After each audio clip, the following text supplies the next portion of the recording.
शुभम करोति मंगलम। प्रभु श्री राम की कृपा आप सभी पर बनी रहे। मैं रूपाली श्रीवास्तव आप सभी का हार्दिक स्वागत करती हूँ, अभिनंदन करती हूँ मेरे YouTube channel astro solution point और रूपाली श्रीवास्तव में। कैसे हैं आप सभी? आशा करती हूँ कि आप सभी जीवन में आगे बढ़ रहे होंगे। तो चलिए, आज हम जिस विषय पे चर्चा करने वाले हैं वो है कि हमें कर्ज कब लेना और कब देना चाहिए, क्योंकि जीवन में कभी ना कभी किसी न किसी आवश्यकता के लिए व्यक्ति को कर्ज तो लेना ही पड़ता है, क्योंकि मनुष्य की इच्छा इतनी ज़्यादा होती है कि उसे बिना कर्ज के सहारे के कोई भी व्यक्ति कोई बड़ा कार्य नहीं कर सकता। तो आज मैं आपको ये बताने वाली हूँ कि हम किस दिन कर्ज लें या किस दिन कर्ज दें, जिससे कि हमारे कर्ज का अंत हो। कई बार ऐसा होता है कि जीवन में हम कर्ज में के दलदल में इतना ज़्यादा फंस जाते हैं कि कर्ज बढ़ता जाता है और कर्ज कभी हमारे जीवन से जाता ही नहीं।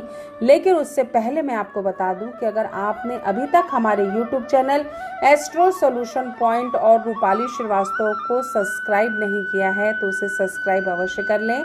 साथ ही साथ अगर आप मुझसे पर्सनल अपॉइंटमेंट चाहते हैं तो स्क्रीन पर दिखाए हुए नंबरों पर कॉल कर आप मुझसे अपॉइंटमेंट ले सकते हैं।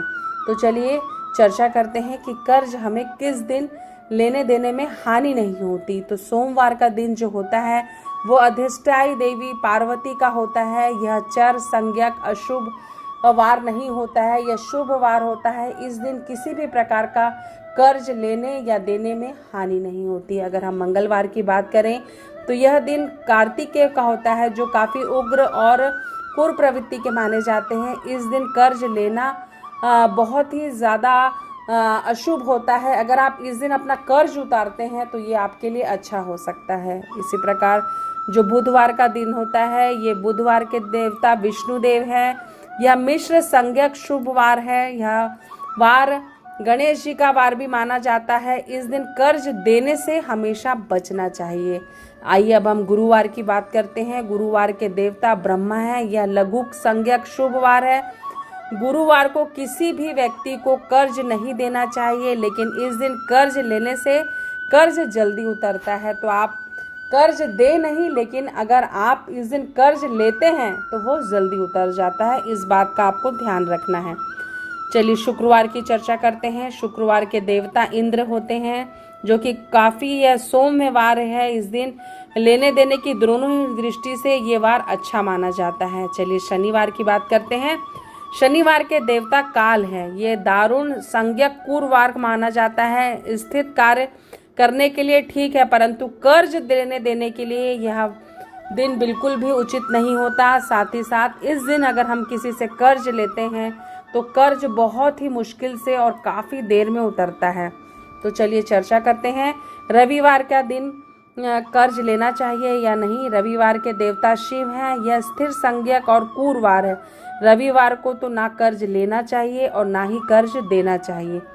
तो आपने जाना कि किस प्रकार जो हफ्ते के 7 दिन होते हैं उस दिन किस दिन आपको कर्ज देना चाहिए और किस दिन कर्ज आपको नहीं देना चाहिए। इस कर्ज से मुक्ति के लिए आपको गणेश भगवान की आराधना करनी चाहिए। ऋणहर्ता गणेश स्तोत्र का पाठ करना चाहिए।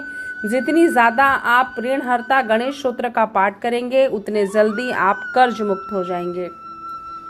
तो आपने जाना कि किस प्रकार हमें पैसों का लेन देन या कर्ज किस दिन लेना या देना चाहिए। अगर आपको हमारा ये वीडियो अच्छा लग रहा है तो इसे लाइक और शेयर करना बिल्कुल भी ना भूलें। साथ ही साथ अगर आपको मुझसे पर्सनल अपॉइंटमेंट चाहिए तो आप स्क्रीन पे दिखाए हुए नंबरों पे कॉल कर मुझसे अपॉइंटमेंट ले सकते हैं। हम जीवन में जो भी बनते हैं या जो भी करते हैं वो कहीं ना कहीं हमारे भाग्य हमारे कर्म का प्रारब्ध होता है, क्योंकि कर्म के बिना भाग्य और भाग्य के बिना कर्म दोनों ही अधूरे होते हैं, क्योंकि दोनों ही एक दूसरे के पूरक होते हैं। तो जीवन में आगे बढ़ने के लिए अपने भाग्य को प्रबल करने के लिए लगातार कर्म करते रहें। आप सभी निरोगी रहें, स्वस्थ रहें। इन्हीं शुभकामनाओं के साथ एक बार फिर से आप सभी को रूपाली श्रीवास्तव का नमस्कार।